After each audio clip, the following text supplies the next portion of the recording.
Poppy Playtime es una saga ciertamente muy intrigante, no solo porque en cada capítulo se nos van explicando más detalles de la historia, sino porque a veces los desarrolladores suelen soltar algunas cuantas historias individuales bastante inquietantes que complementan mucho más el contexto detrás de la fábrica de juguetes abandonada. A menudo, estas historias sirven para permitir que algunos personajes inutilizados tengan su propio momento de brillar. Y creo que no hay personaje que merezca más que eso que Pianosaurus. Desde que hizo acto de aparición en el cuarto capítulo y vimos que su tiempo en pantalla era mínimo, a pesar de tener un tráiler propio, mercancía dedicada e incluso una pequeña descripción del personaje, vimos que tenía un potencial desperdiciado que duró absolutamente nada en comparación a cualquier otro antagonista de este juego. Y es que gracias a este perturbador, deprimente e inquietante nuevo cómic oficial de Poppy Playtime, se nos da un poco de contexto más sobre su comportamiento y el cómo era un día en los ojos de Pianosaurus. Sin más dilaciones, vamos a comenzar con el video de hoy para contarles la inquietante realidad detrás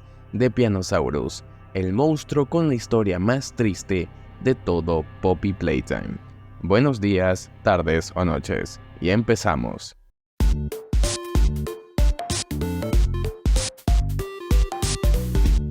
Antes de leer el cómic, o bueno, verlo, ya que no tiene texto, lo cual es bueno y permite dejarnos todo a nuestra libre interpretación. Vamos a revisar un poco sobre la ficha detrás de este personaje. El experimento 1163, o también conocido como Pianosaurus, hizo aparición por primera vez en el capítulo 4. Es una combinación entre un dinosaurio bípedo junto a lo que evidentemente es un piano eléctrico. Es un juguete musical como muchos de los que hizo Playtime Co., aunque el juguete saldría para el año de 1990. También lo haría su versión de cuerpos grandes. De momento no se sabe cuál fue el infante utilizado para darle vida y forma a este experimento, aunque es presumible que también fuera parte de la guardería al igual que la gran mayoría de experimentos. Harley Sawyer, el doctor que le dio forma a esta mórbida creación, aseguró que a pesar de que estaba algo orgulloso de lo que había creado, veía a este monstruo como una enorme pérdida de tiempo, ya que una vez despertó como monstruo, muchas de sus capacidades cognitivas quedaron severamente reducidas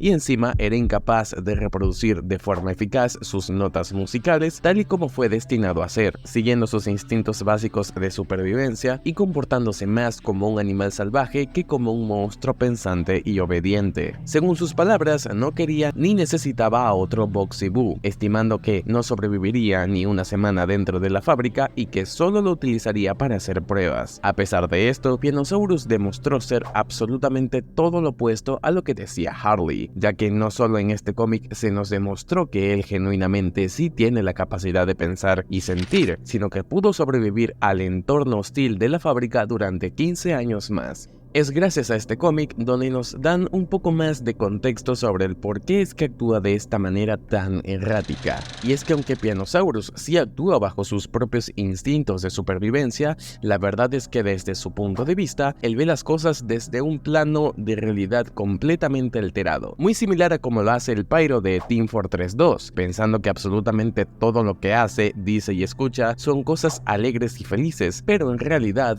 no se termina de enterar del crudo mundo que lo rodea, creando una falsa realidad alegre y llena de colores, seguramente producto del trauma producido que fue convertirlo en un experimento. El cómic empieza enseñándonos cómo es un día en la vida de Pianosaurus. Al principio vemos como un pequeño peluche de Hoppy Hopscotch se dirige muy atemorizada hacia una puerta donde se escuchan grandes estruendos y una música espeluznante. En el otro plano vemos cómo se representa esto como si fuera un concierto en vivo. El temeroso peluche se acerca hasta la puerta para escuchar de dónde proviene todo este ruido. Se trata de nada más y nada menos que de Pianosaurus, quien está golpeando fuertemente el suelo en uno de los baños de Playtime Co.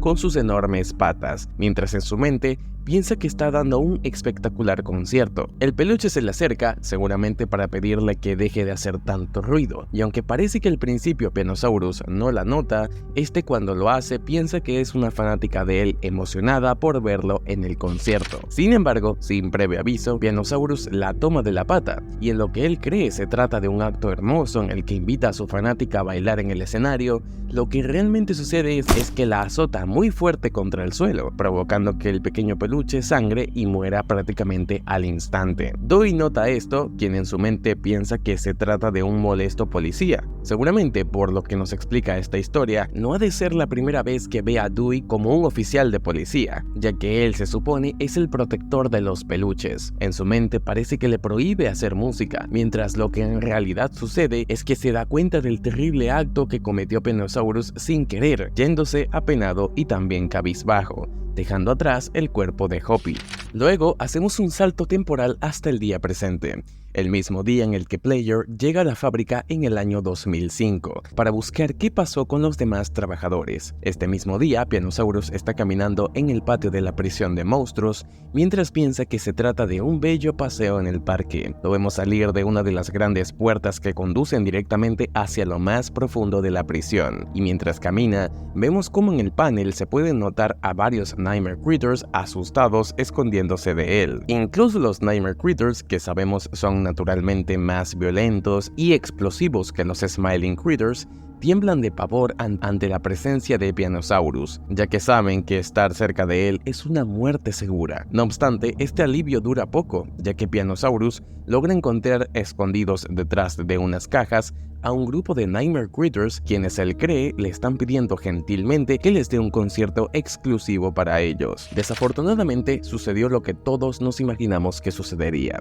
Pianosaurus, quien en su mente vería emocionado y casi con lágrimas en los ojos cómo la gente lo ama, en realidad estaría preparando uno de sus más desalmados y despiadados ataques contra este pequeño grupo de personajes. Levantando su pata, azotaría muy fuerte el suelo, impactando contra los peluches, acabando con estos de una manera brutal, gráfica y violenta, sin una pizca de piedad. Todo esto mientras en su mente piensa que le piden más y más y más música, con mucha mayor intensidad. Una escena honestamente horrible de imaginar y escuchar. Después de este maravilloso y terrorífico concierto, Pianosaurus en su mente se despediría de sus fanáticos. Todo esto mientras se dirigía hasta una enorme habitación oscura y mientras empieza a degustar de los restos de un peluche de Bobby Burhag. Sin embargo, cuando menos lo espera, escucha a otro compañero musical cerca de él. Se trata de nada más y nada menos que de Bron el dinosaurio, quien ha venido para acompañarlo en su carrera musical. Lo que realmente estaba pasando es que se trata de Player, quien por alguna razón ve como Bron el dinosaurio. Y bueno,